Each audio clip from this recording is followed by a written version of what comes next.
Bonjour, c'est Cindy. Bonjour tout le monde.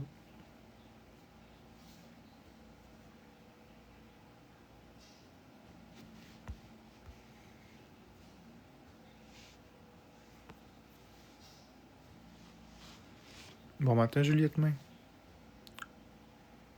J'ai un ulcère juste là. Bobo. Très bobo. Ah, merci, Wautier Cindy.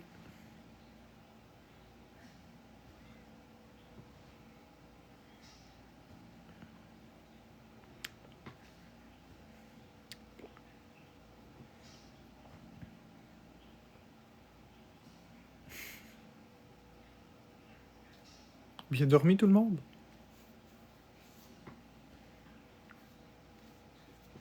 Hey, Kit Kat. Bonjour, Kit Kat. Mais non, Loïc Simon, on va parler pareil. C'est pas grave. Ah. J'en ai dans la gorge aussi des ulcères, fait que c'est pas pire. Celui-ci est plus dérangeant. Ouais, non, Anna, ça passe tout seul. Ça passe tout seul. Je suis rendu très habitué. Bonjour, le papa poule. Hey, papa poule. Je sais, t'es qui, toi? Ouais, il me semble que...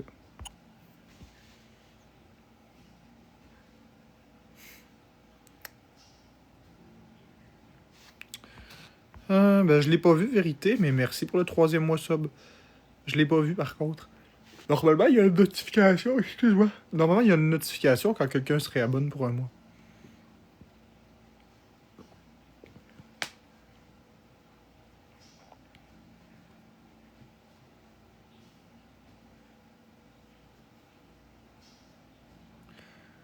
« 15 repas par jour? Nope. En fait, c'est parce que je mange le même repas longtemps. Donc là, regarde, je vais te montrer. Donc là, tu vois, j'ai ici mon repas. Tu vois la quantité que j'ai? En fait, c'est plus de l'eau. Il y a 200 grammes de viande, 300 grammes de patates, puis de l'eau, avec 3 cuillères à soupe d'huile végétale de canola. Donc, ça fait un total de environ 880 calories. Et ça va me prendre plusieurs moments à manger parce que c'est très chaud. Puis j'ai un ulcère. Pourquoi de l'eau? Ben, pour le réchauffer. Parce que moi, je réchauffe pas dans un micro-ondes, Juliette Main. Fait que je mets de l'eau, puis j'en mets assez pour pas que ça colle dans le chaudron, sinon ça va brûler, puis ça sera pas bon. Fait que je le réchauffe avec de l'eau. Ça fait un potage.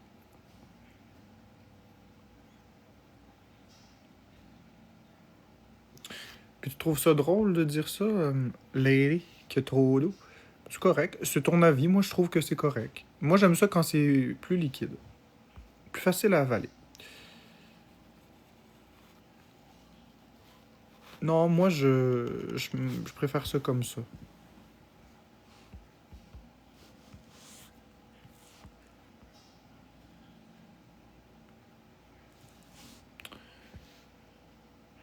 Dans le blender, bof, non. De toute façon, c'est pas vous qui le mangez, c'est moi qui le mange. Fait que moi, ça me convient parfaitement bien. Vous, mangez pas ça si ça vous convient pas.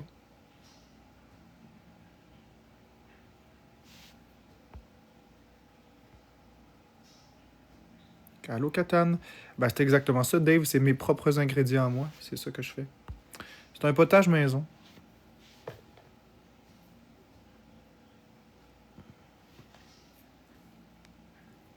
Même pas, c'est cœur non, même pas. Même pas. Néo, ça fait pas faire caca mou. Vous avez des drôles d'idées ce matin. Ça fait pas faire caca mou. Mes cacas sont tout à fait normaux. Ceux qui mangent de la soupe, ils chient pas mou, hein.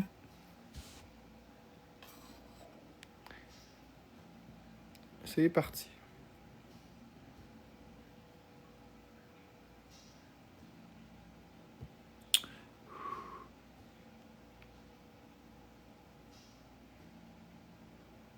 Ouais, écoute, Lady, t'as droit à ton avis, je suis pas là pour te contredire.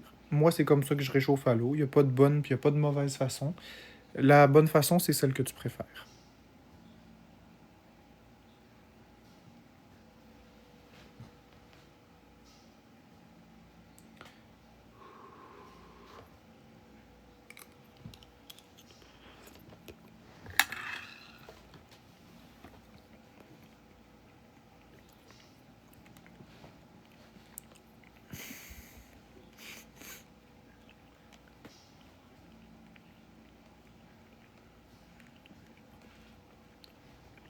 Rien.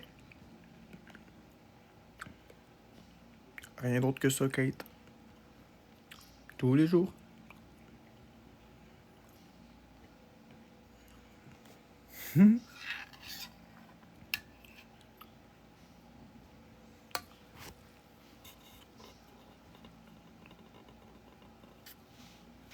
Exactement, Sabrina Tournesol.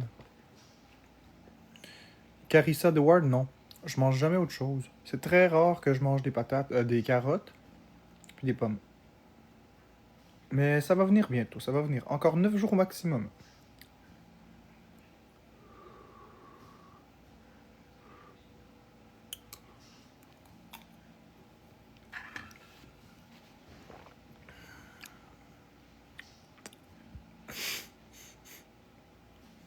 Ah, ça a bien fini, Romy.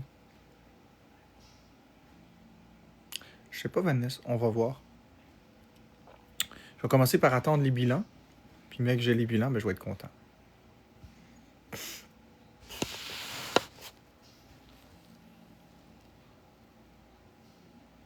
fait longtemps que je mange plus de gruau. Bon matin, Zombali, Zombalou. J'ai 3 nutritionnistes, Lochard, donc je suis bien entouré. Juste qu'une nutritionniste peut pas manger à ma place, hein. On peut faire les meilleurs traitements, on peut faire les meilleurs plans alimentaires, mais si je les suis pas parce que j'ai peur, ça donne pas grand-chose. Tandis que là, on va avoir une image claire, nette et détaillée.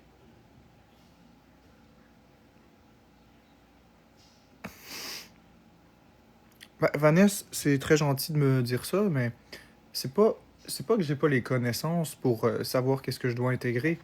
C'est simplement le fait que j'ai peur d'intégrer les choses. Fait que là, on attend les résultats des tests, allergie, pour pouvoir intégrer les choses. C'est les peurs des réactions allergiques.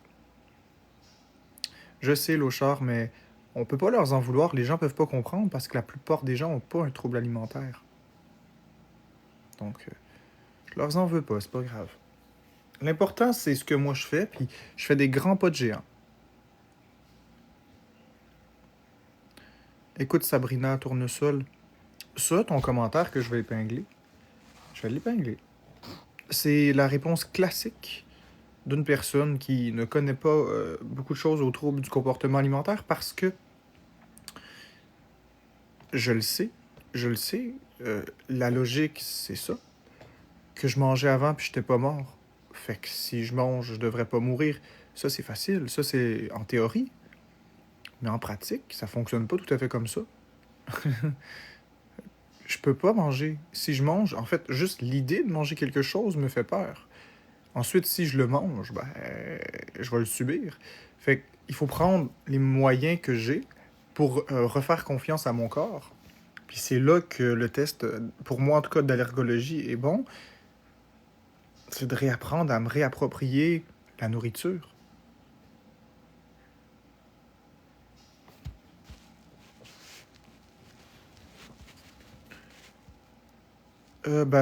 Écoute, Charles Dumas, je vais t'épingler toi aussi. Je vais t'épingler toi aussi. Parce que les TCA font partie des troubles alimentaires. Mentaux. C'est des troubles mentaux. L'anorexie mentale, mon ami, c'est reconnu comme un trouble mental. Et un trouble du comportement alimentaire par le fait même. Donc, tu sais, tu m'insultes pas du tout en disant ça. C'est tous les troubles du comportement alimentaire sont une forme de troubles mentaux.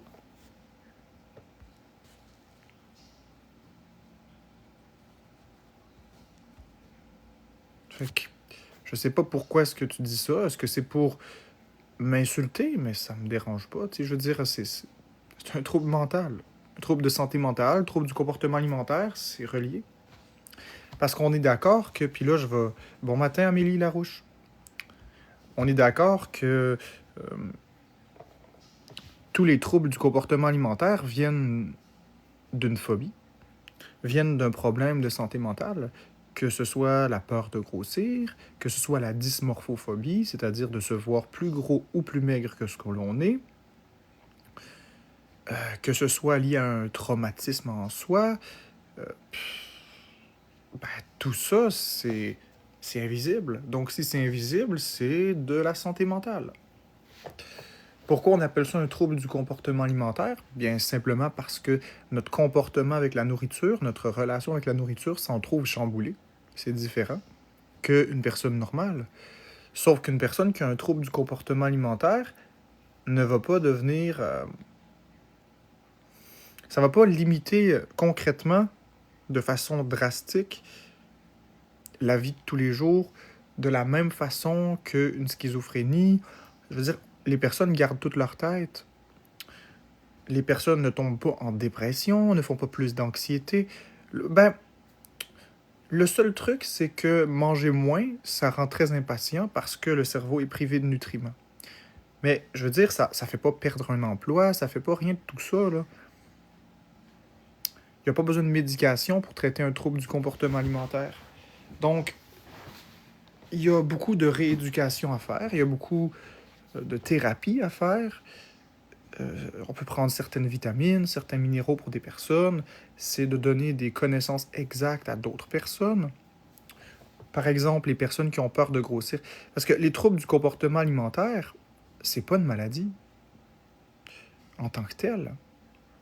Mais c'est plus le résultat de troubles mentaux liés à une phobie et qui affectent le comportement qu'on peut avoir avec la nourriture. Donc, pour le régler, il ne s'agit pas de dire 1, 2, 3, ciseaux. Il ne s'agit pas de dire rouvre ta gueule puis mange. Ça ne fonctionne pas comme ça, c'est plus complexe. La façon de régler un trouble du comportement alimentaire, c'est d'aller regarder qu'est-ce qu'il provoque de façon sous-jacente. Par exemple, une personne qui a peur de grossir et qui voit des kilos partout sur son corps, même si on lui dit « mange parce que tu es en danger », la personne va faire le choix de rester en danger parce qu'elle ne verra aucun problème. Au contraire, même si vous la voyez toute amincie, émaciée, elle va se voir encore grosse, elle va voir encore des bourrelets et elle ne voit absolument aucun problème. Alors même jusqu'à faire de la négation par rapport à des symptômes qu'elle a pourtant et qui la dérangent. Je donne un exemple tout con. Une personne qui ne mange pas assez peut être sujet à des pressions artérielles très basses, des étourdissements et des évanouissements. Mais la personne qui souffre d'un TCA, d'anorexie mentale par exemple, va aller jusqu'à nier ces symptômes-là, ou même les minimiser, ou même ne pas s'en rendre compte. Ça va loin, là. C'est beaucoup plus loin que simplement un caprice de ne pas manger. Puis ça, c'est quelque chose que la société ne comprend pas. Ce n'est pas une personne capricieuse. Il y a derrière une personne qui souffre. Et le traitement du trouble du comportement alimentaire demande beaucoup d'amour, beaucoup de temps, beaucoup de négociation avec son propre cerveau. Donc, pour une personne qui souffre d'anorexie mentale, qui a peur de grossir, à ce moment-là, ce qu'on peut faire, la première chose, merci Nilou, c'est de lui expliquer comment fonctionne la prise et la perte de poids. Comme ça, on lui explique de ne pas éviter tous les types d'aliments. Si on exprime à une personne qui a un trouble du comportement alimentaire, qui a peur de prendre du poids, la première chose qu'on va lui expliquer, c'est que si on mange plus de calories que ce qu'on en dépense, on va prendre du poids. Et à l'inverse, si on en mange moins que ce qu'on dépense, on va perdre du poids. C'est mathématique. Déjà en partant, on explique à la personne cette vérité absolue. On calcule le métabolisme de base de la personne et ensuite, on lui fait, avec une nutritionniste, on lui fait un régime qui respecte la stabilité. Ensuite, c'est pas juste de ne pas prendre de poids, parce qu'on peut rester à un poids stable et être en santé, mais on va aussi chercher une psychothérapie en même temps, parce que c'est pas juste un problème d'alimentation. On va aussi chercher pourquoi la personne veut maigrir comme ça. Est-ce que c'est parce qu'elle se sent pas bien dans sa peau? Est-ce que c'est à cause d'un stéréotype qu'on a véhiculé dans la société? Est-ce que c'est la méchanceté des gens qui l'ont affecté? Est-ce que c'est de la comparaison? Et là, ça, c'est tout un éventail de spécialistes qu'il faut. Beaucoup de temps. Et quand la personne est rassurée et qu'elle a du pouvoir, elle peut recommencer à avoir une relation normale avec la nourriture. Vous avez des personnes qui ont peur de mal manger, l'orthorexie. Et l'orthorexie, c'est une obsession pour manger des choses qui n'ont aucun gras, puis que c'est parfait pour la santé. Et justement, l'orthorexie peut finir à terme par causer de gros problèmes de santé mentale, parce que Le corps a besoin de certains gras. Oui, c'est correct de les limiter, mais pas au point de ne plus vivre. À ce moment-là, on devient à souffrir énormément parce que tu manges plus au restaurant, tu manges plus qu'est-ce que tu veux comme tu le veux, alors qu'un petit peu de gras par-ci par-là, il n'y a rien de mal. Et les gens viennent à penser que manger du gras égale prise de poids, alors que c'est pas vrai. Je vais vous donner une explication scientifiquement véridique. Ensuite, libre à vous de croire ou pas. Ça s'adresse surtout aux personnes qui ont des TCA. Donc, l'aliment le plus gras au monde, l'aliment le plus calorique au monde, c'est littéralement du gras, de l'huile. Il n'y a rien de plus calorique que du gras, que de l'huile. Prenons une cuillère à soupe d'huile végétale de 10 ml. 10 ml d'huile végétale est égal à 80 calories. C'est l'aliment le plus gras au monde. Il n'y a rien de plus gras que ça, c'est impossible. En partant du principe, et on ne fait pas ça à la maison, boire de l'huile, on ne se nourrit pas que d'huile. Si on ne se nourrit que d'huile, c'est-à-dire si on prend la bouteille d'huile et on boit, si on boit le nombre de 1000 calories d'huile par jour, ce qui représenterait 10 cuillères, 12, environ 13 cuillères. Si on boit 13 cuillères d'huile de canola par jour, 1000 calories, et qu'on ne mange rien d'autre, même si tu manges le gras pur, tu vas maigrir. Seul problème, c'est que cette alimentation à base d'huile uniquement créerait des carences alimentaires et potentiellement endommagerait les organes comme le foie et les reins. Ce qui serait vraiment très dangereux à long terme. À court terme aussi, d'ailleurs, ne jamais prendre autant d'huile. Mais tout ce que je dis, c'est que manger 1000 calories d'huile, si tu manges 3000 calories d'huile et que ton métabolisme est de 2000, et bien à ce moment-là, tu vas te retrouver à prendre du poids. Si tu bois 1000 calories d'huile et que ton métabolisme est de 2000, à ce moment-là, tu vas te retrouver à perdre du poids, même si tu manges l'aliment le plus calorique au monde. Donc ça, c'est important de se réapproprier cette connaissance-là pour ensuite être capable de comprendre que le problème n'est pas la quantité de nourriture qu'on mange. Pas la quantité. Le problème n'est pas la nourriture qu'on mange, le type de nourriture, mais plutôt la quantité de nourriture. Et il ne faut pas non plus commencer à regarder de façon abusive parce que le métabolisme et le corps humain ne sont pas parfaits. Ce n'est jamais la même chose. Il se peut qu'une journée, ton métabolisme soit un peu plus élevé parce que tu as fait un peu plus d'exercice, parce que tu as été un peu plus stressé, parce que tu as eu une émotion forte, parce que tu combats une maladie. Ou à l'inverse, il se pourrait que ton corps ait un métabolisme moins élevé parce que soit que tu es zen, tu es calme. Tu comprends? Tu dors aussi. Si on dort un peu plus, le métabolisme est plus ralenti. Fait que si on dort un peu plus, Donc la base pour les personnes qui souffrent d'un trouble du comportement alimentaire, c'est de comprendre, ceux qui ont peur de prendre du poids, c'est de comprendre ceci. Une fois qu'elles comprennent cela, ils ne sont pas mystérieusement guéris. Parce qu'il reste les mauvaises habitudes, il reste les appréhensions, il reste la vision que la personne a d'elle-même. Donc là, c'est tout un travail avec une batterie de spécialistes. Et là, c'est compliqué. Parce que avoir les connaissances, c'est une chose. Maintenant, modifier des comportements ou modifier sa psyché, c'en est une autre. Dans mon cadre à moi, là, je parle de plusieurs phobies, il y a d'autres troubles du comportement alimentaire. Moi, je vais prendre le mien. Donc moi, j'ai peur des allergies et des empoisonnements alimentaires. Donc, ça fait des années que je mange que des patates et de l'huile et de l'eau, puis potentiellement de temps en temps des carottes et des pommes. Donc, la première étape, ça a été d'avoir les connaissances par rapport à mon problème. C'est-à-dire les allergies, la façon que ça fonctionne. Donc, je peux vous réciter exactement comment les allergies, ça fonctionne avec les basophiles, avec l'histamine, avec tous les mécanismes impliqués, les IgE médiés qui sont très dangereuses, les symptômes, dans combien de temps ça se manifeste. Ça, je suis assez connaissant. Mais même si j'ai les connaissances, ça n'arrange pas le problème, parce que c'est une phobie qui est dans la tête. Et c'est un manque de confiance envers mon corps. Donc, à ce moment-là, ce que je fais, je vais aller faire des tests allergologiques. Comme ça, je vais montrer à mon cerveau par A plus B que je ne suis pas allergique à plein d'aliments. Bingo! Mais quand je vais avoir les résultats des tests, je vais faire les efforts. Parce que ça va me rassurer. Mais c'est complexe et ça a nécessité 2 ans. Ça fait 2 ans que j'ai un travail avec des nutritionnistes, plusieurs nutritionnistes dans le dossier. Et jamais les nutritionnistes ont manqué de patience envers moi. Jamais elles ne m'ont jugé et m'ont dit mange, Calice. Jamais. Elles m'ont plutôt amené à faire un travail mental sur moi-même, essayer de m'expliquer l'importance des micro et des macronutriments, l'importance de manger varié pour avoir un meilleur microbiote intestinal, une meilleure absorption des aliments et l'impact sur ma santé de manger que la même chose tous les jours. À court terme, pas de danger. À moyen terme, c'est pas génial, mais à long terme, c'est vraiment très mauvais. Donc, j'ai un message d'espoir à vous dire, toutes les personnes qui souffrent de TCA.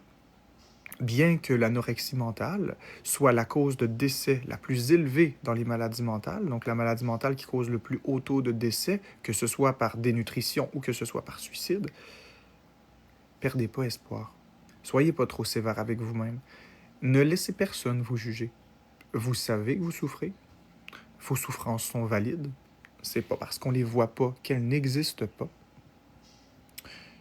Et même si vous essayez d'expliquer le problème, personne ne va vous comprendre parce que c'est vous qui le vivez. Donc, soyez pas sévère avec vous, soyez patient, soyez bienveillant. Allez-y avec l'amour. Mettez les efforts nécessaires. Ayez de la constance. Allez chercher toute l'aide que vous pouvez. N'ayez surtout pas honte. Puis quoi qu'il arrive, vous êtes géniaux. Vous savez quoi? Parce que vous essayez. Puis essayer, ça ne veut pas dire réussir. Mais à force d'essayer, on finit par trouver, puis on finit par réussir. Lâchez pas. Je le sais à quel point ça peut être souffrant. Je sais à quel point ça peut être déstabilisant. Je sais à quel point ça peut être débilitant. Je sais à quel point vous voulez le cacher à votre entourage que vous avez ça parce que vous avez honte. Mais vous ne devriez pas avoir honte. Au contraire, vous êtes plus fort qu'une majorité de personnes. Les gens ne comprennent pas. Manger, c'est 3 fois par jour. Une phobie des avions, on ne prend pas l'avion, c'est réglé. Une phobie de la nourriture, un trouble du comportement avec la nourriture, c'est plusieurs fois par jour. Tous les jours.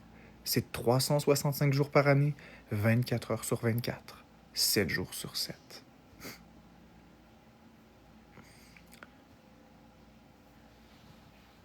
Alors je vous aime et vous allez vous en sortir.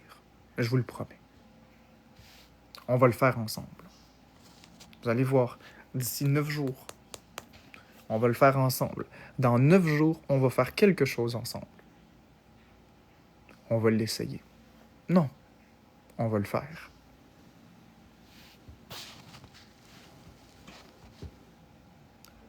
On va se le donner le droit d'être heureux, puis on va se le donner le go.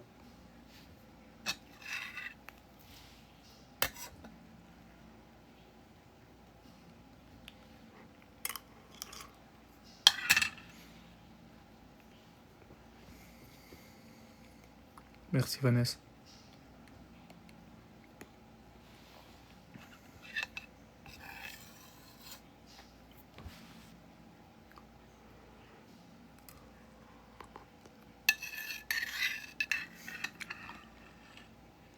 Merci Brigitte. C'est gentil.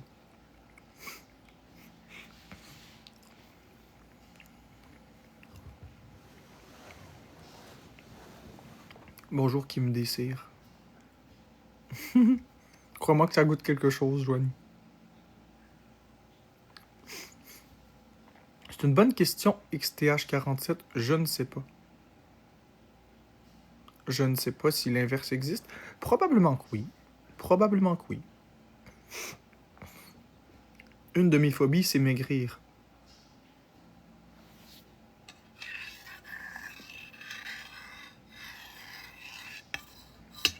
Puis Papillon, tu me dis que je devrais m'occuper de ma maladie avant de celle des autres. C'est exactement ce que je fais. Ceci dit, est-ce que je peux donner un message d'espoir? Est-ce que je peux envoyer de l'amour à des gens qui ont un problème? Oui. Ces personnes-là aussi ont besoin d'amour et d'encouragement. J'aurais aimé que quelqu'un m'aide comme ça. J'aurais aimé entendre un tel discours. J'aurais aimé ça.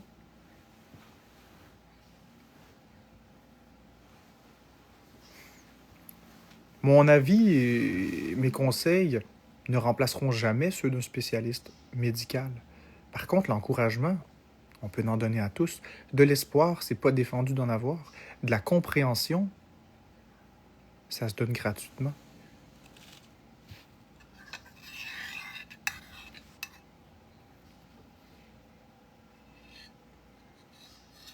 J'ai pas de TDAH, donc je ne prends pas de médication pour ça. Isaac de Berge.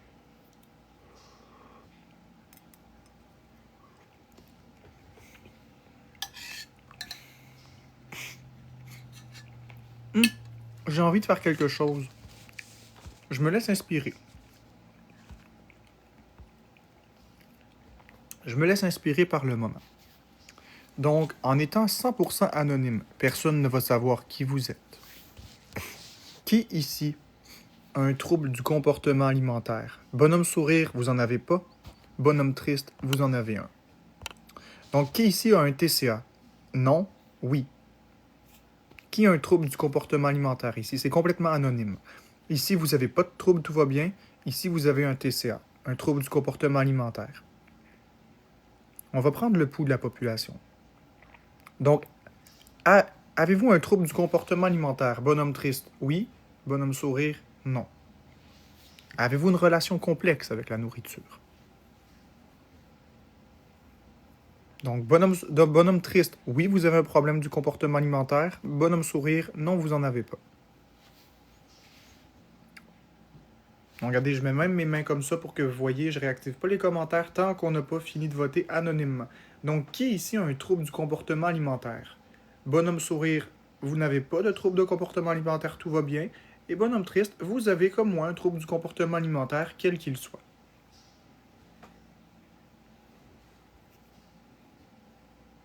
Voilà.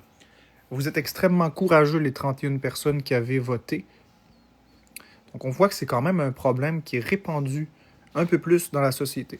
Parce que le problème, le TCA qu'on connaît le plus, c'est l'anorexie mentale. Mais il en existe une multitude d'autres. Et ce n'est pas à moi de discuter de chacun d'entre eux, parce que justement, chacun d'entre eux sont différents. Et même par rapport à certains problèmes de santé, de troubles du comportement alimentaire, il y a des variantes. Chaque personne le vit différemment. Chaque corps réagit différemment. Donc, je ne vais pas parler de ce que je ne sais pas. Je vais parler de ce que je sais. Je vais parler de cybophobie. Je vais parler d'anorexie mentale parce que la cybophobie entraîne une anorexie mentale, même si c'est pas pour la même cause. Je ne suis pas orthorexique, mais il y a des petites vagues de ça quand même.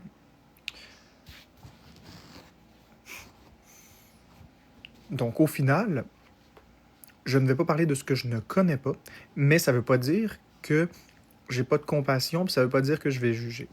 Je vais toujours avoir une oreille ouverte et me rappeler que j'ai moi-même des troubles du comportement alimentaire. Donc, si moi-même j'ai ça et que les gens ne comprennent pas, je sais la souffrance que ça me procure. Alors, je vais donner la même amour, la même attention, puis la même compassion à des personnes qui ont des troubles que je ne comprends pas. Ce serait mentir de dire que je comprendrais des troubles que je ne vis pas. Mais, j'essaie de me mettre à la place de la personne et de compatir avec. Quand je dis que je ne comprends pas, je parle de le vivre. Parce que les motivations qui amènent à la souffrance que la personne peut vivre, je peux arriver à la comprendre facilement. Mais le vivre en tant que tel, je ne le comprendrai jamais, je n'ai pas ce trouble. C'est comme une personne diabétique qui ne peut pas manger de sucre. Je ne suis pas diabétique, donc je ne le vis pas, je ne le comprendrai jamais comme un diabétique. Par contre, je peux comprendre le casse-tête que ça doit être de regarder son alimentation, éviter les glucides trop rapides, traîner du sucre avec soi toujours, ou la piqûre d'insuline, se piquer plusieurs fois par jour pour faire la mesure du glucose. Ouh là là, je peux comprendre la maladie, Je peux comprendre un peu les implications que ça apporte, mais la souffrance, non, impossible. Je peux pas le comprendre, parce que je le vis pas. Ça veut pas dire que je peux pas projeter et avoir une idée, mais la projection que je vais faire va être biaisée parce que j'ai pas ce problème-là. Donc, est-ce que je comprends les boulimiques? J'arrive à l'objectiver, mais je le vis pas. Mais c'est pas parce que je le vis pas que ça n'existe pas, puis c'est pas parce que je le vis pas que c'est invalide. Les personnes qui sont boulimiques sont autant valides que les personnes qui sont anorexiques ou que les personnes qui sont cibophobes. Et tous les autres types du comportement, tous les autres problèmes du comportement alimentaire.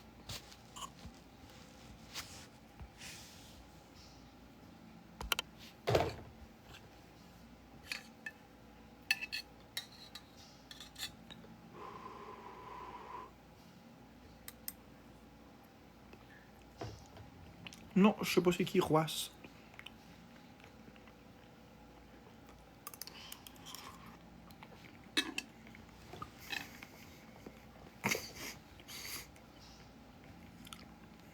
Cynophobie.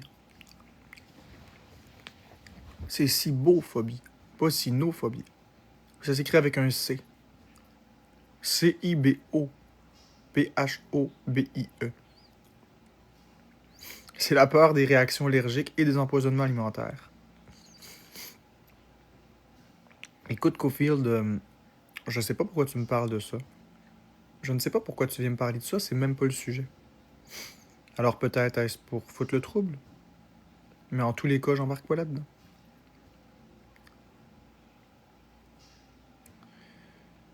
Ben, LVS-QH, c'est exactement ce que je viens de dire. J'ai parlé avec d'autres cibophobes. Et vous allez rire. OK, faut que j'en parle. Ça, c'est la meilleure question de ce matin. C'est vraiment la meilleure question de ce matin et je vais prendre le temps d'y répondre. Connais-tu d'autres personnes qui ont la même maladie que toi? Il existe sûrement des forums. Eh bien, savez-vous quoi? Oui, j'ai déjà parlé avec des personnes qui ont le même trouble que moi. Et calisse que ça m'a pas aidé. Parce que chacun vit le TCA différemment. Et il y a des cibophobes qui sont capables d'avancer sans aucun test allergologique. Il y en a que c'est une catégorie d'aliments particuliers. Il y en a d'autres que c'est tous les aliments. C'est vraiment, là, la jungle. J'ai déjà fait monter 3 cibophobes parce que j'en avais trouvé et on s'est discuté ensemble. Et même une cibophobe n'arrivait même pas à comprendre et avoir de la compassion envers moi parce qu'elle me jugeait par mes choix alimentaires. C'est dire, pourtant, elle a la même phobie que moi, les mêmes implications, mais elle le vit tellement différemment dans sa vie que moi, que même entre cibophobes, on peut arriver à se juger. Fait que, est-ce que parler avec des gens qui ont le même trouble, ça va aider? Pas nécessairement. Ça peut montrer qu'on n'est pas les seuls à avoir un problème, mais ça démontre que la maladie mentale ou les troubles, la relation avec la nourriture, c'est vraiment très personnel à chaque personne. Et d'ailleurs, tu as des cibophobes qui vont manger des arachides sans aucun problème, mais qui vont avoir peur des œufs. Puis t'en as d'autres qui vont manger des œufs en ayant peur des arachides. Fait que c'est assez... T'as des cibophobes qui ont peur des médicaments, puis t'as des cibophobes qui n'ont pas peur des médicaments. Or, les médicaments sont un aliment qui peut causer une réaction allergique, donc finalement, si t'as peur des ingrédients, mais pas des médicaments, est-ce que t'es un vrai cibophobe? Est-ce que tu l'es pas? Rendu là, c'est du n'importe quoi. Rendu là, oui, j'ai essayé. Et ça ne m'a pas aidé. Parce que je crois que se comparer, ce n'est pas utile. Je crois que c'est encore une fois comme un anorexique qui regarde un autre anorexique aller et qui se dit, lui est rendu à 92 livres, donc yes, je peux descendre à 92 livres. Et quand elle se rend à 98 livres, bang, le corps il lâche et elle décède. Je crois que chaque corps est différent. Je crois que chaque personne est différente et chaque personnalité est unique. Les motivations derrière les phobies ne sont pas liées au même traumatisme.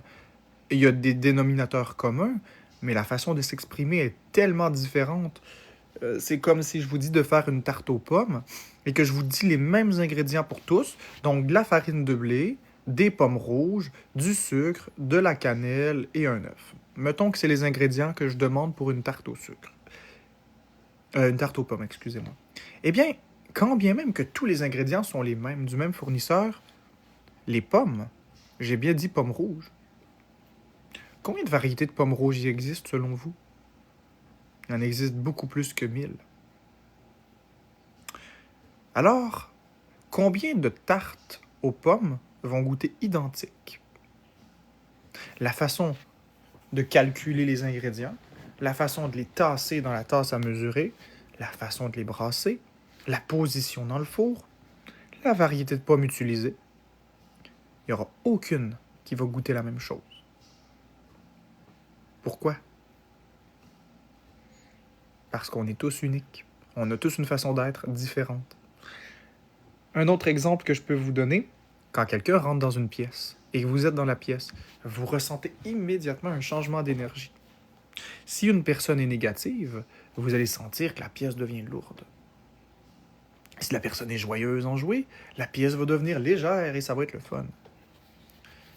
Mais dans la lourdeur et dans la joie, chaque personne a sa façon de décorer une pièce. Chaque personne a une petite touche personnelle qui fait que c'est merveilleux. Ou au contraire, que c'est lourd et étouffant. Mais même une personne qui alourdit l'atmosphère et qui l'étouffe, on peut arriver à avoir de la compassion pour cette personne. Donc au final, ce que j'essaie d'exprimer ici, c'est pas tant que ça n'existe pas, c'est que de se comparer, ce n'est pas aidant pour un trouble de santé mentale.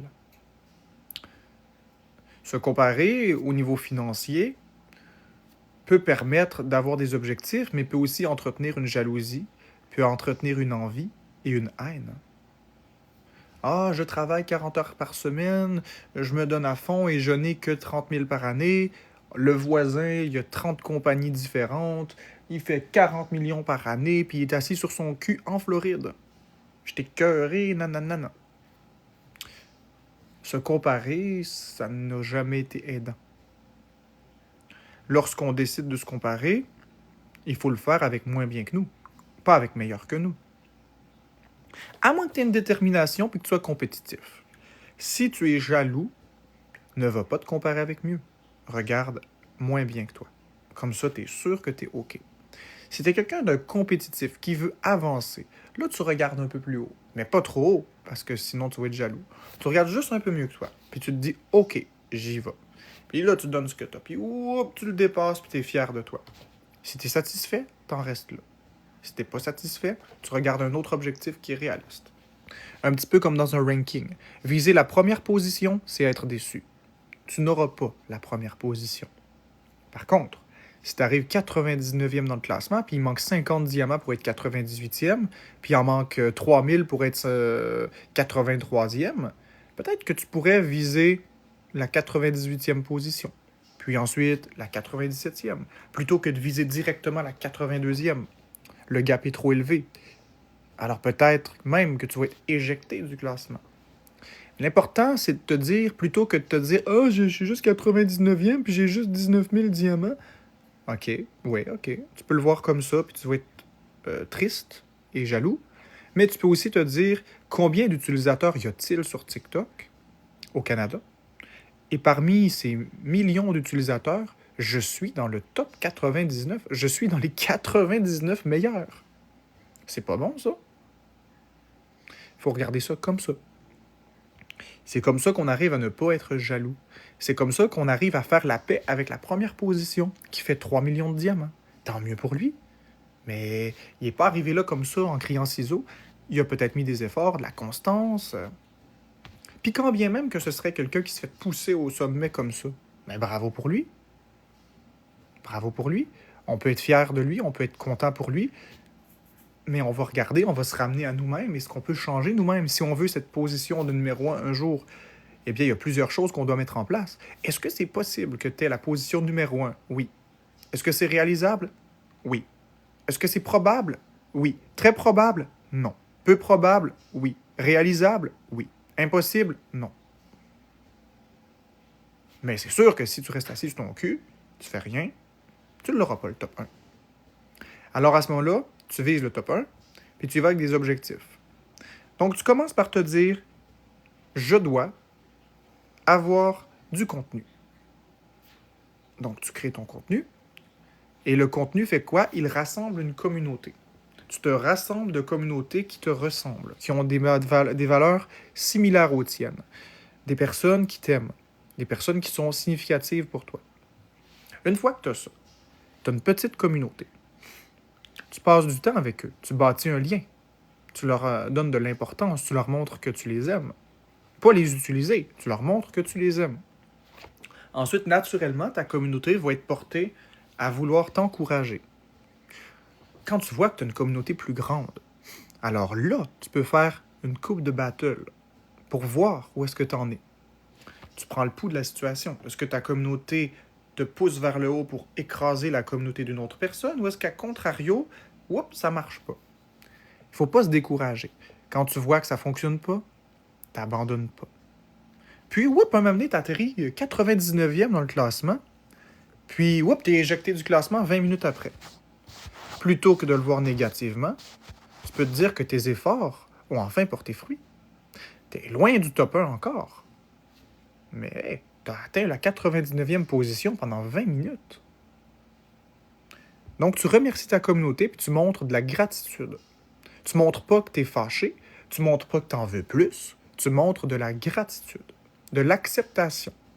Ce qui fait que tu dégages une énergie positive et les gens ont encore plus le goût de t'aider parce que tu n'es pas en mode reproche, tu n'es pas en mode chiolage, tu es en mode remerciement, puis tu t'en fiches finalement du classement dans ta tête, dans ton cœur, tu as réussi quelque chose. De fil en aiguille, avec le temps, ta communauté grandit, l'amour que tu as envers ta communauté se ressent et transparaît, et ta communauté va s'impliquer encore plus et va t'aimer davantage. Ce qui fait que, là, cette fois-ci, je suis top 99, puis, j'ai rendu 98, puis 97. Puis au fil du temps, on se rapproche. Ça va prendre du temps parce que les gens ne sont pas millionnaires non plus, les gens ont des vies, ils n'ont aucune obligation, puis il faut comprendre que les gens n'ont aucune obligation envers nous. On est ici parce qu'on aime être ici, parce qu'on veut être ici. Et si on trouve que la journée va pas bien ou qu'on n'a plus le goût d'être ici, il y a le bouton se quitter qui est juste là aussi, pour aller prendre de l'air puis se réoxygéner. Mais si on a de la constance, qu'on continue, les probabilités de l'atteindre sont beaucoup plus élevées. Regardez les personnes qui sont top 1, ce sont toutes des personnes qui sont sur TikTok constamment. Est-ce que c'est possible? Oui. Est-ce que c'est difficile? Bien sûr que c'est difficile. C'est ce qui fait que lorsque tu l'obtiens et que tu l'atteins, tu as autant de fierté envers toi et surtout ta communauté. Parce que ça aussi, c'est une autre chose. J'ai beau parler. Mais s'il n'y a personne, ça vaut rien. On est en ce moment 250. Et s'il n'y avait pas 250 personnes, je parlerais devant un téléphone. Ça n'aurait aucun sens. C'est vous qui me permettez de grandir puis de devenir une meilleure personne puis d'avoir une meilleure communauté plus grande, plus vaste, plus puissante. C'est comme ça que ça fonctionne. C'est pas l'inverse. C'est moi, vous m'apportez plus à moi que je peux vous en apporter à vous. Quand même que vous me dites « Ah, Marc-André, ce que tu dis, ça m'aide, puis je me sens ci, puis je me sens ça. » Oui, individuellement, peut-être que je vous apporte, mais vous, c'est collectivement que vous m'apportez quelque chose. Donc, c'est fantastique. Tous les cœurs qui sont ici, qui montent, ça coûte rien. Les gens me les donnent, mais il y en a beaucoup. Ça paraît pas, mais ça n'arrête pas depuis tantôt. C'est une ébullition d'amour. Et là, j'en parle et ça devient plus proéminent. Fait que voyez, c'est ça. Donnez-vous des petits objectifs réalistes. Donnez-vous le droit d'échouer. Merci JSS pour le GG. Donnez-vous le droit d'échouer. Puis, soyez reconnaissant pour chaque petite chose que vous avez et ne tombez pas dans l'ingratitude. C'est des erreurs que j'ai faites par le passé. On ne tombe pas dans l'ingratitude. Chaque personne donne ce qu'elle veut au moment où elle le veut. Voyez, Brigitte m'a donné 3 roses. Merci Brigitte pour les 3 roses. Ça paraît peut-être peu pour une personne, mais on connaît pas la réalité des gens. Merci XTH47 pour les roses. C'est très gentil. Merci Nilou pour les roses. Je suis très reconnaissant. Puis tu sais, plutôt que de se fâcher, merci la Jojo, plutôt que de se fâcher puis de dire « Ah, je veux une galaxie », gardez en tête que 1000 roses, là, ça fait une galaxie. Peut-être qu'une personne n'a pas les moyens de te donner une galaxie. Il y en a certains qui c'est pas un problème. Mais si plusieurs personnes ensemble donnent 2-3 roses, ça va très vite. 333 personnes qui donnent 3 petites roses, ça fait une galaxie. Ça fait la même chose. La différence, c'est l'appréciation que vous en avez et le comportement que vous avez. Et quand bien même une personne déciderait de ne rien donner, ben elle a le droit, elle a gagné son argent. Déjà qu'une personne est assez généreuse pour donner une rose, c'est suffisant. Il faut arrêter de toujours vouloir plus, plus, plus. Oui, c'est correct, je suis sur TikTok pour faire de l'argent. Merci Vérité pour la rose. Oui, je suis sur TikTok pour faire de l'argent. Je ne l'ai jamais caché. Mais la façon de procéder va être complètement différente. J'ai plus envie de tomber dans le piège de chialer après le monde. J'ai envie d'être bien. J'ai envie de faire des efforts sur moi-même, de devenir la meilleure version de moi-même. Merci Sylvie Mailloux. Donc c'est ça. Donnez-vous le droit, donnez-vous des petits objectifs, puis vous allez atteindre sans forcer. Ça donne rien de forcer. Quand on force, on casse. Gardez ça en tête. Quand on force quelque chose, on finit par le briser en morceaux. C'est beaucoup plus simple de regarder comment ça fonctionne, d'y aller délicatement, puis tout d'un coup, comme par miracle, hop, ça fonctionne très bien.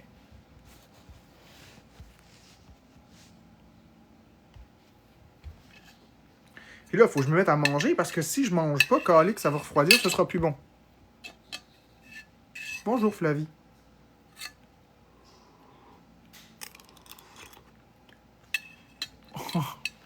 T'es encore là-dessus, Tristan Char 12? T'es encore là-dessus? Fait une demi-heure, là, tu sais.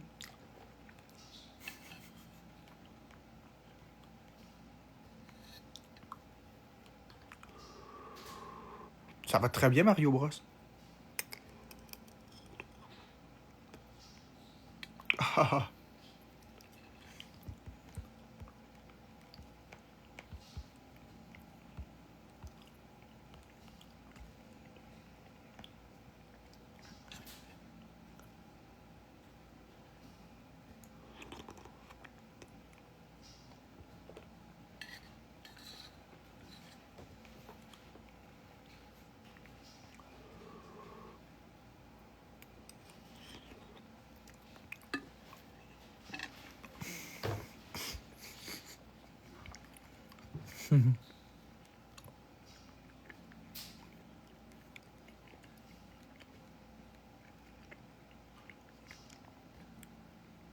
et bobo.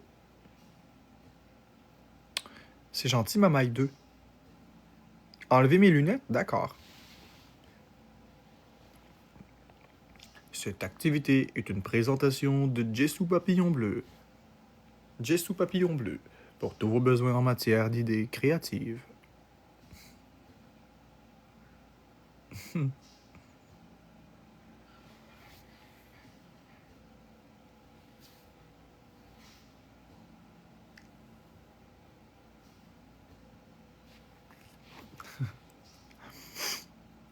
C'est vrai que ta voix est apaisante. Tu pourrais faire des lectures d'audiobook. Je ne sais pas. Ce que je sais, c'est qu'il y a beaucoup de gens qui me demandent, Marc-André, le soir, est-ce que tu pourrais lire quelque chose? Je pourrais potentiellement le soir, vers 22 heures, lire un petit quelque chose pour endormir les gens. Je pourrais le faire. Je ne sais pas.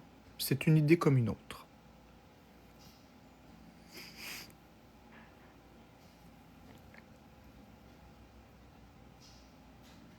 J'ai une question sur ma Switch Lite. Oui, Eden, je t'écoute. Quelle est cette question? Ben, Jean Gab autour du monde, oui. Il y a des gens qui demandent, il y a vraiment des gens qui demandent que je lise des choses le soir. J'ai beaucoup de demandes pour ça. Ce serait surprenant.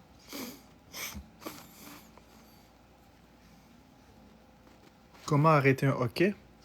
Ça va passer tout seul. Il n'y a pas de solution miracle.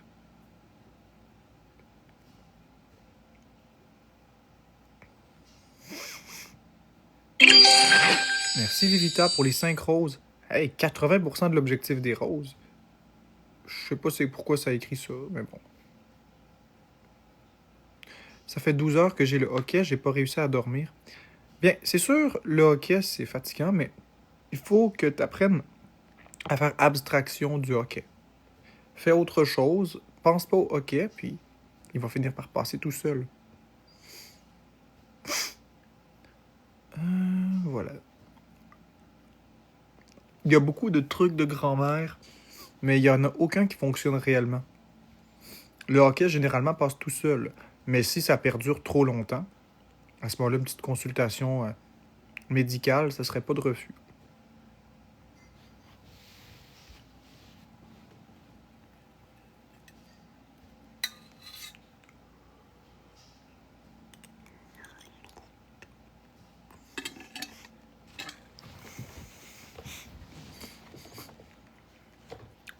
C'est ça, mais appelle le 811, Jadou Minou. Avant de te stresser, appelle le 811. Ils vont évaluer ton état de santé, puis ils vont te guider vers la bonne ressource.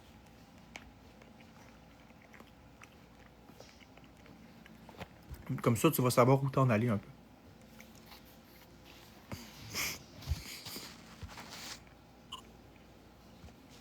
Mes boutons XB, XYBA sont collés. Quand je joue longtemps, c'est correct.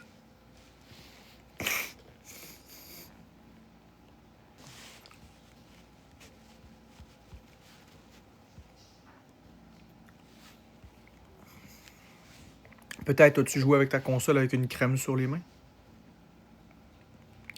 C'est très très fragile, l'électronique. Écoute, tu peux appeler Nintendo, puis c'est sûr que c'est pas un problème qu'on peut régler comme ça. Donc c'est sûr, ça peut être un problème au niveau de la fabrication, ou ça peut être justement parce que tu as joué avec de la crème sur tes mains. Je ne sais pas. Mais c'est un problème qui doit se réparer, physiquement.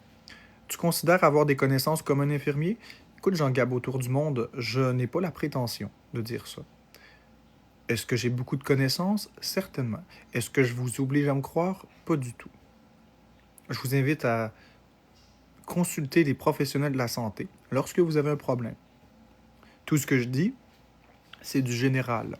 En aucun cas, ça ne saurait se substituer à un avis de santé.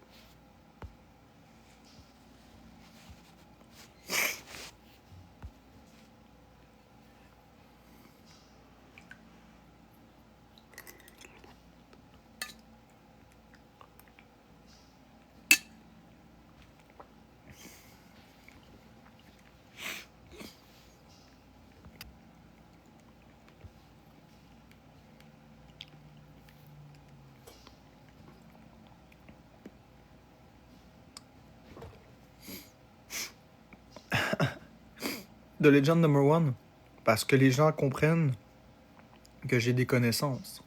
Mais ce n'est pas mon rôle de donner des conseils. Je peux donner des idées générales, je peux expliquer des choses, je peux vulgariser, mais en aucun temps, ce que je dis doit être tenu comme un conseil raisonnable et acceptable qui substitue l'avis d'un professionnel de la santé.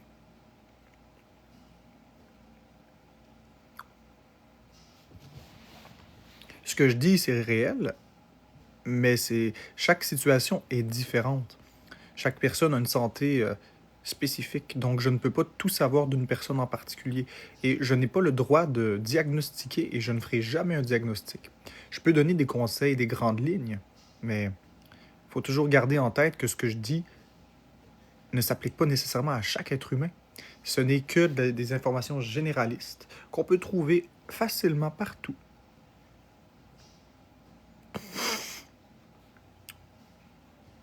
Je n'ai jamais donné de conseil médical, Roger. Je donne des informations qu'on peut trouver. Je donne des indications. Mais je ne donne pas de conseil médical à proprement parler. Je ne fais pas de diagnostic. C'est ça que je t'explique. La Switch Lite, oui, vas-y, pose ta question pour la Switch Lite.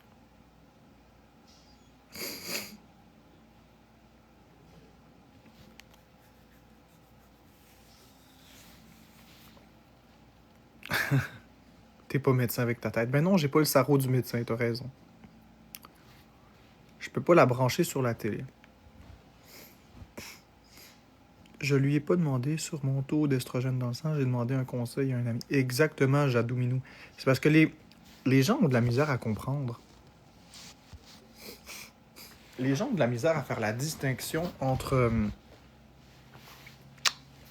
un conseil d'amis et un conseil médical. Un avis. Lorsqu'une personne nous demande spécifiquement quelque chose pour aider une situation X, si on a des connaissances, on peut aider la personne. Si on sait, par exemple, que boire de l'eau, c'est bien pour, je sais pas moi, enlever un mal de tête et augmenter l'hydratation du sang. Ou quelqu'un dit « Oh, je me sens étourdi, je crois que ma pression est basse. Que faire pour la monter? » C'est pas un avis médical de dire que pour monter la pression, il faut manger plus de sodium ou se coucher dans un lit et surélever les jambes. C'est des informations qui sont disponibles en grand nombre à la population, mais les gens ne prennent pas le temps de se renseigner. J'aime bien comparer ça à des lois. Les citoyens, on doit tous connaître la loi. Nul n'est tenu d'ignorer la loi. Qui prend le temps de lire toutes les lois réellement? Je prends le temps de le faire. Est-ce qu'il y en a beaucoup des êtres humains qui lisent le code civil, le code criminel au complet, à 100%, plusieurs fois par année parce qu'ils changent? Je pense pas.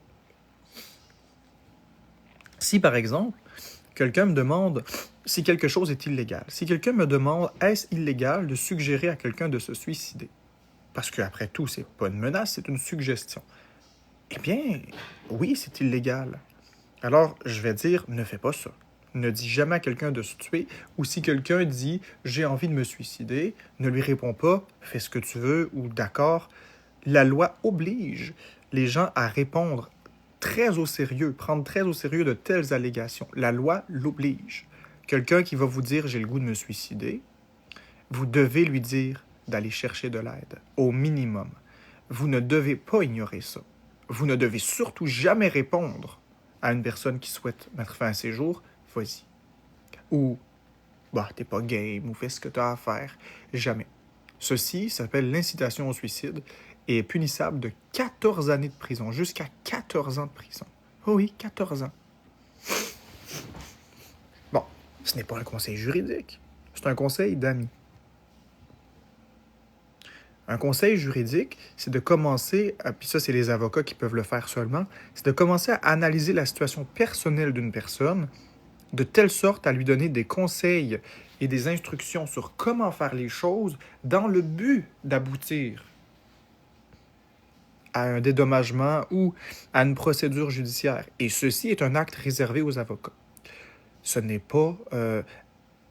je n'aurais pas le droit de représenter en cours une personne. Je n'aurais pas le droit de suggérer des choses à une personne de telle sorte à l'induire en erreur. Parce que justement, je n'ai pas le diplôme. Merci, XTH47. Même si j'avais toutes les connaissances, même si je savais comment le code civil, le code criminel et tout ça fonctionnait, je n'ai pas le droit. Mais j'ai le droit de dire à un ami, fais attention, tu devrais pas faire ça. C'est pas pareil. Je n'analyse pas un dossier en entier pour lui dire quoi faire. Je lui suggère, comme un ami, de faire attention à ses paroles parce que, effectivement, conseiller à quelqu'un de se suicider, c'est criminel. Même chose pour la santé. C'est le même principe. Quelqu'un qui dit « j'ai très très mal à la tête », eh bien, ça prend pas un diplôme de médecin pour savoir que l'ibuprofène, Advil, acide, aspirine peut-être, aide à enlever un mal de tête. Après, c'est sûr que tu ne dis pas « prends 250 grammes d'aspirine » parce que tu n'es pas médecin. Puis tu ne connais pas les limitations d'une personne. Alors, le conseil sera plutôt « prends quelque chose pour ton mal de tête ». La personne sait ce qu'elle peut prendre et ce qu'elle peut ne pas prendre, mais tu peux lui dire « n'oublie pas, tu as la possibilité de prendre quelque chose pour ton mal de tête ». Sinon, tu peux lui dire « hydrate-toi bien, repose-toi ». Ceux-ci ne sont pas des conseils médicaux, ça s'appelle être empathique. Quelqu'un qui dit je vomis, ben un gravol. Ça dépend. Tu sais, ça dépend de la cause. Tu peux pas analyser, tu peux pas diagnostiquer, tu peux pas dire tu vomis parce que ceci, donc tu vas faire cela. Ça devient un diagnostic. Tu ne peux pas diagnostiquer. Mais avoir un grand cœur, être à l'écoute et suggérer un conseil d'amis, ce n'est pas un avis médical. C'est important, les gens doivent comprendre la différence entre les deux. Les gens ne me consultent pas pour avoir des réponses et des diagnostics. Les gens me demandent une question par rapport à des choses généralistes. Ils ont essayé beaucoup de stratégies, ça ne fonctionne pas. Est-ce que j'aurais une idée dans ma tête qui pourrait les aider? Alors, ils me posent la question, je leur réponds. Si l'idée fait, ils le font. Si l'idée fait pas, ils ne le font pas. Puis je tiens à baliser et à préciser que toute personne devrait toujours consulter un spécialiste de la santé s'ils ont des inquiétudes par rapport à leur santé ou s'ils ont des traitements à devoir prendre. Ce n'est pas à personne de non spécialiste, y compris moi, de donner des diagnostics. Je ne ferai jamais parce que je ne peux pas et je ne veux pas. Donc, je sais que la marge peut paraître très très fine, mais il y a vraiment un fossé entre les deux, là. Un avis médical, c'est un spécialiste qui le fait. Un conseil, c'est un ami. Et ce n'est pas illégal de conseiller à quelqu'un quelque chose.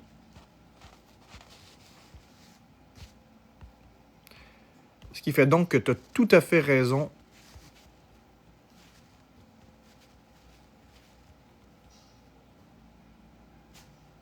dans ton commentaire.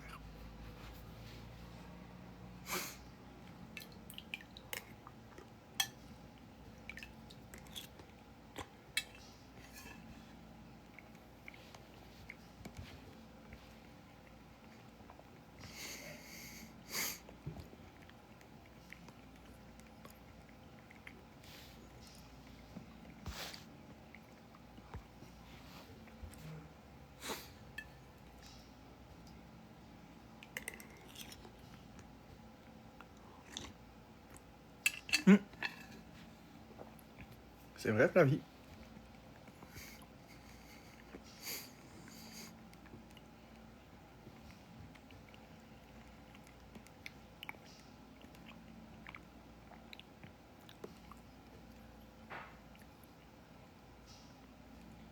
Non, Sarah, je n'en ai jamais donné.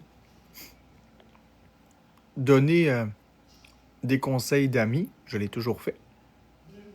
Puis j'ai pas de problème à le faire. Mais des diagnostics, je ne l'ai jamais fait. Mais tu sais, j'ai pas à me prouver. J'ai pas à me prouver et à me justifier.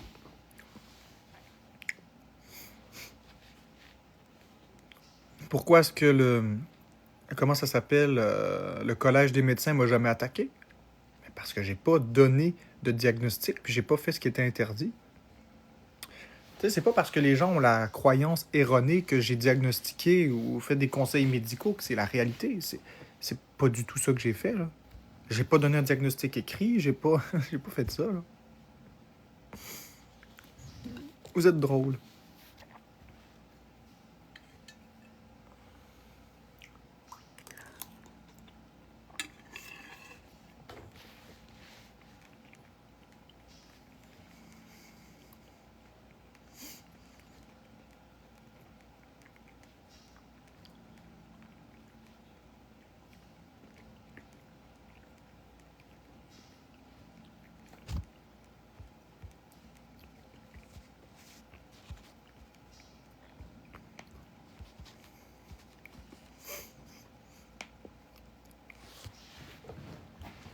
Là, je vais fermer mon live parce que ça fait 1 heure puis j'ai même pas mangé 10 bouchées. C'est pour ça que, regardez, mon live, ça fait 1 heure qu'il est allumé. Puis vous voyez, quand je vous dis que, quand vous dites, ah, tu manges toute la journée, c'est la même chose que tantôt. En 1 heure, je n'ai mangé que ça. Puis je ne serai pas capable de manger ça rapidement si je reste en live. Parce que je vais avoir le goût de parler. Puis... Donc, je vais mettre fin au live. De toute façon, j'ai fait mon heure du matin comme d'habitude. Je vais manger ça, puis après, on verra. Non, je veux pas rester parce que si je reste, je ne le mangerai pas. Ça va prendre trop de temps. Et si je prends plus que 2 heures à le manger, les bactéries se multiplient. Donc, c'est dangereux. On va peut-être se revoir plus tard. En attendant, je vous souhaite une très belle journée à tous, puis je remercie ma communauté d'être là. Je vais encore enlever les commentaires parce que je veux finir sur une fin positive. Donc, à toute ma communauté, aux gens qui m'apprécient, je vous aime énormément, puis je vous remercie d'être là tous les jours pour moi, puis de me supporter. Que ce soit par votre présence, que ce soit financièrement, indirectement ou directement. Merci, Nilou. Je voulais aussi dire aux gens qui ne m'aiment pas et aux haters, merci aussi d'être là. Je voulais aussi vous dire que je vous souhaite une très belle journée. Je vous souhaite de travailler sur vous et d'être capable d'ouvrir votre cœur à la différence, d'ouvrir votre cœur à la tolérance puis au respect. Mais en attendant, je vous remercie quand même d'avoir été là et je vous souhaite quand même une très très belle journée. Bye tout le monde. Mais en attendant, je vous remercie quand même d'avoir été là et je vous souhaite quand même une très très belle journée. Bye tout le monde. Merci quand même d'avoir été là et je vous souhaite quand même...